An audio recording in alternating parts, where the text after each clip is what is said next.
Hello everyone and welcome back to another Movie Nights movie review. Today we are talking about Nickel Boys. This film is directed by RaMell Ross, sorry if I pronounced that incorrectly, and the three standout stars, or actually four, I'm going to mention four, are, and I don't want to get their names wrong, I'm sorry, I'm going to look at my phone here, Ethan Herisse, forgive me if I said that wrong, Brandon Wilson, Aunjanue Ellis-Taylor, and of Midnight Mass fame, Hamish Linklater. And this film tells a very interesting story. It's based on a book which was loosely based on a real thing. It's not an exact replica or retelling of a real story, but it is loosely based on a real thing that happened. It is about a reform school during the civil rights movement in the 1960s, where there's one side that's obviously really posh and nice for the white students, and one side that's really awful and horrific for the black students.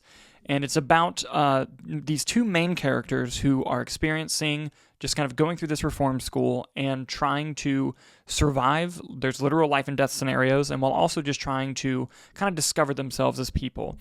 And what's interesting about the film is that it is shot entirely in POV perspective, and it would flip between the two characters. I think this is a really good movie that ultimately, the style of it didn't always quite work for me. However, that doesn't mean that the movie's bad or garbage. It's very poignant. It's very, deep and dark storytelling. But I do think, just in my personal opinion, that having the POV style of this film did hinder it a little bit for me. And that's not to say that there aren't moments where having the POV shot worked beautifully and told a really great story just from the image we were seeing, knowing it was through the eyes of another person, a person going through something really horrible.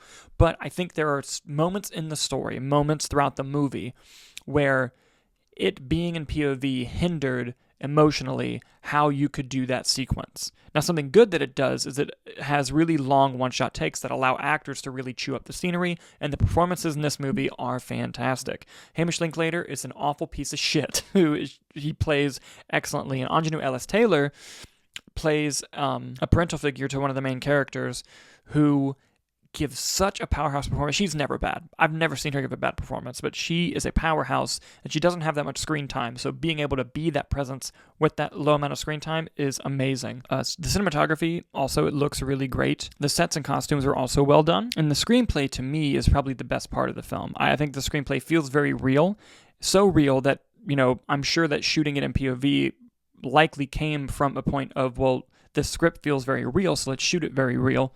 And I do think that the script is the strongest part. An example of the POV style not really working for me is when it decides to flip perspectives from the two characters. One, I think it didn't explore one character's backstory enough through POV compared to the other character. I wish we kind of gotten a little bit more. But with the actual style, and the issue I had with it, is it felt like the only reason they did the POV with two different characters while watching it was that so they could do reverse shot conversations. And that kind of cheapened it and took it away a little bit. It's like, okay, well, if you're not going to commit to the POV thing, then give us other shots and other things to see so that we can get more emotional, have those moments. And it's not direct POV like Hardcore Henry style. It's dramatic POV. It's stylized POV, which I think was the right choice if you were going to do POV. So while the style of it did get a little bit distracting, don't let that take away from this really dark and poignant story that it's telling.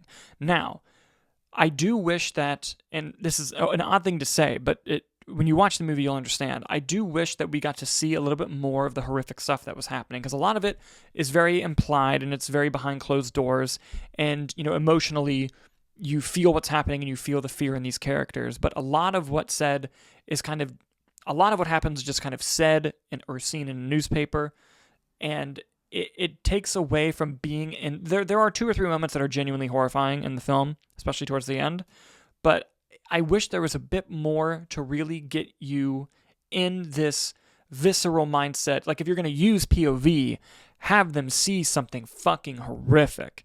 And not that they don't see things that are bad and clearly messed up, but, I think if there was a time to shock, it was through POV, and I didn't really feel like we got that. However, something that I think really helped the film also, along with the script, is the editing.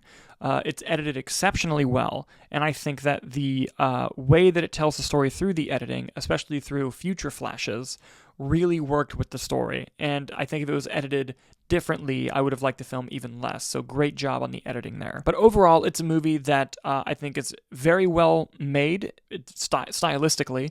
It tells a very interesting, dark story that will, get you in the feels a little bit, with great performances that I think is a bit style over substance in a way that it didn't always quite work for me, and it does take the movie down a couple notches, but make no mistake, this is a movie that is very good and I think people should see. What did you guys think of Nickel Boys? If you had a chance to see it, please let me know in the comments down below. Thank you guys so much for watching, and I'll see you on the next review.